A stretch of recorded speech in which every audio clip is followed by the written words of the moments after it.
Why did the Nazi Party choose to have its headquarters here in Marquette Park? Because we got the very best response throughout the whole country here. Commander Rockwell came in 1966 to hold his first speech in Marquette Park on August 21st.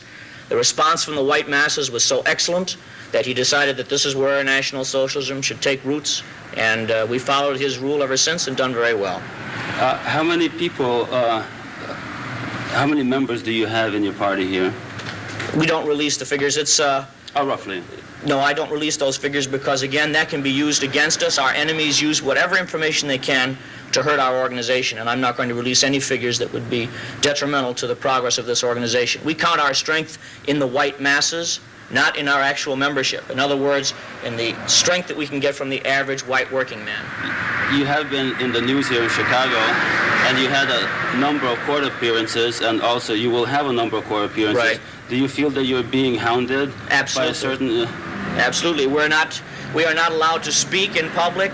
We've just lost our free speech case. We're the only organization in America that's been banned our basic right to First Amendment speeches in the parks. We cannot pass out literature beyond Chicago. They try to close our headquarters.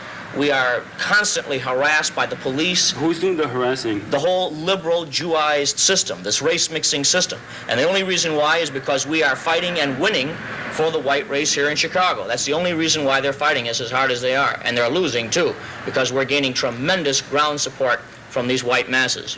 Mr. Collins, do you condone violence? At times I do. Under what circumstances do you Under condone? circumstances of self-defense.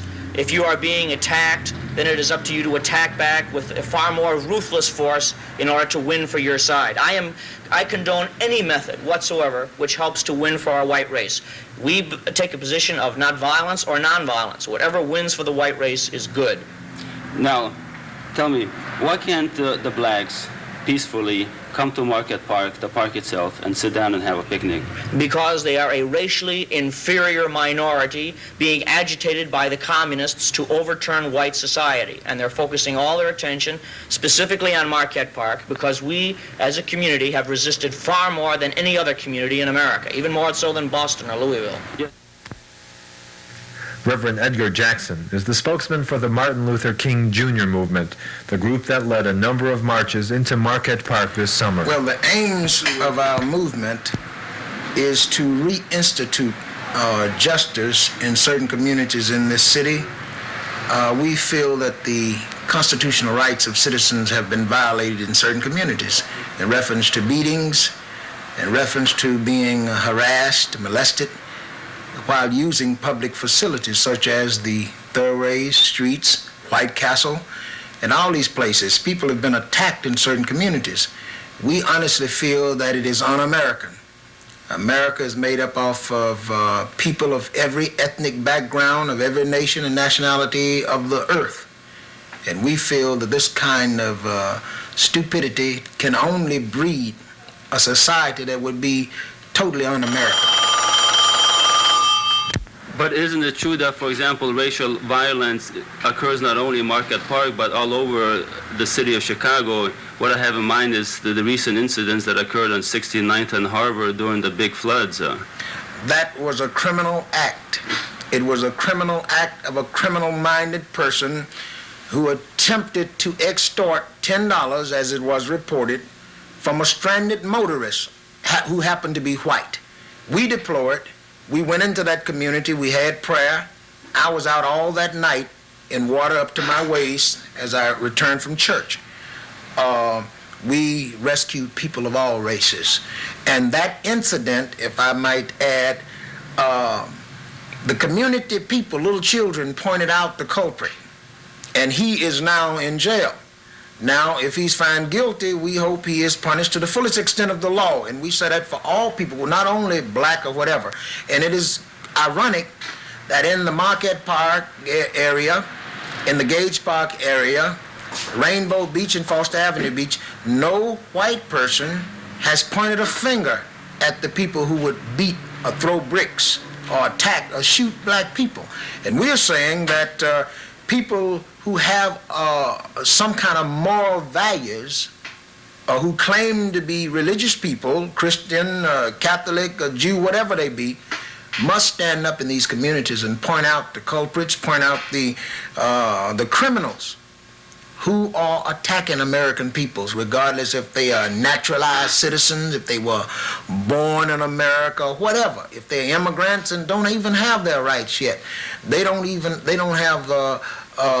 shouldn't be attacked, and they have every right that every other American should have. But isn't it true that, for example, the violence at Marquette Park is of particularly racial nature, that attacks on the crime rate in the Marquette Park is not known to be extremely high, and this violence is directed toward the blacks?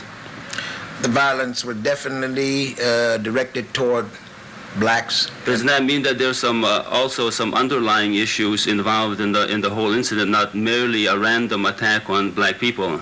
Well, as I heard you say, you were there, the attacks were not only directed at blacks, but were directed at Jews, any people who were in that march. They were attempted to assault any people.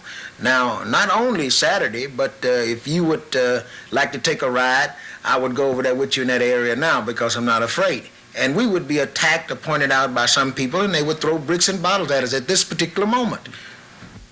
Are you saying that the issues involved in Marquette Park are almost identical to the type of issues which were involved in the South 10 or 15 years ago, use of public facilities? They are the same and even more in-depth of a kind of terrorist kind of situation, because of the Nazis and the Ku Klux Klan, who are inciting and encouraging people to kill people. Now, why so much attention has been focused on the Nazi Party in the Marquette Park? The Nazi Party isn't necessarily, the obstacle between liberty and justice. The Nazi Party are doing what they feel is right, I imagine, but the American people, due to the Constitution, know they are wrong. Do you feel that they're influential in Marquette Park? We don't feel they are that influential. We feel the mayor, who constantly say they shouldn't march. We feel the mayor, who constantly say they shouldn't use that park, use another park. We feel the superintendent of police, Rochford, who says they shouldn't use that park. We feel that Commander Rice, who constantly says they shouldn't use that park, don't go into that area. We feel these are the people who are fostering the growth of a kind of situation which will, result in a kind of serious situation if somebody don't clear it up. So the Nazis are not a major issue in Marquette Park? No, the mayor of the city, and all the leaders, the commanders, the fathers of this city, the people who are in charge of protecting all of the citizens. These are the people. We don't care anything about a few Nazis in this country, because we know our army can smite out a few Nazis overnight. They can recall a unit from Chicago here, and the Nazis wouldn't exist. If the Nazi were a menace to this nation's security, if the Nazi were a menace to this nation's constitutionality, we know that the Nazi can be stopped. We saying the public officials should stand up, the mayor, Rochford, Rice, and all the other people, and we know they cannot act until the mayor tell them to act. Mr. Leon Finley, Executive Director of the Woodlawn Organization and one of the black leaders most active in seeking to promote racial integration, has called the march, quote, ill-advised, and says it was not clear what the marchers wanted to get out of the march. You were not supported by the Woodlawn Organization, you were not supported by Jesse Jackson's Operation Push, and you were not supported by the Urban League. Why don't these people not support you? I don't understand Mr. Finney's motives, the statements that he made in this paper that you hold here.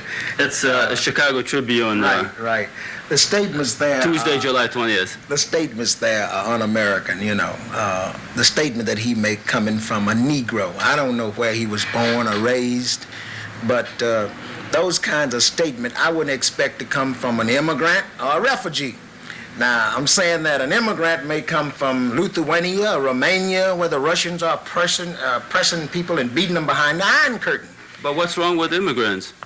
Nothing. The immigrants and the blacks have been working back to back in many menial jobs. And fought the wars. And they fought the wars for the country. So it would seem that you should have a particular soft heart for the immigrants. We do. But I'm saying a person as Mr. Finney, as you saying, trying to explain what he said in paper. I don't understand him because I'm saying that no one would make those statements who come here and take the oath and believe in the country and want to be a citizen. Because I said, regardless if you came from behind the Iron Curtain or the Cotton Curtain, the issues are the same, freedom. Now, we were refugees running away from the Klan in Mississippi, and we went back to fight on the civil rights front, and we won little rights. But here's the same issue where people say you cannot use this park because you are black.